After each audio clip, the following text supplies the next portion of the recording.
बऱ्याच वेळेला साडी नेसल्यावर आपण ती कधी काढून टाकतोय असं आपल्याला होत असतं. पण कधी विचार केलाय की आपल्या राण्यांनी हीच साडी नेसून शत्रूंवर विजय मिळवलेला? आज आपण अशाच एका धाडसी युद्ध कौशल्यात निपुण असणाऱ्या राणीबद्दल जाणून घेणार आहोत. त्या म्हणजे Maharani Tararani Bhosale. Welcome to Kathpadar series.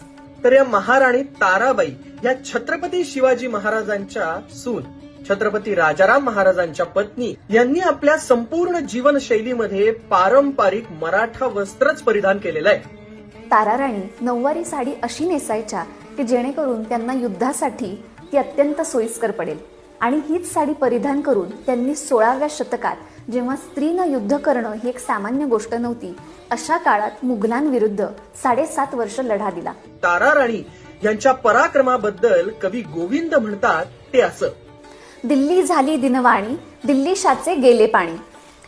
Tarabai रामराणी Bhadrakali Kopili. ताराबाईंच्या बघते दिल्लीपतीची तखते. खचो लागली तेवी मते, कुराणेही खंडली. रामराणी भद्रकाली रणरंगी क्रुद्ध झाली. प्रलयाची वेळ आली, मुघल हो सांभाळ. अशा या कणखर, महापराक्रमी, कर्तृत्ववान आदिशक्तीच्या या रूपाला आमचा मानाचा मुजरा.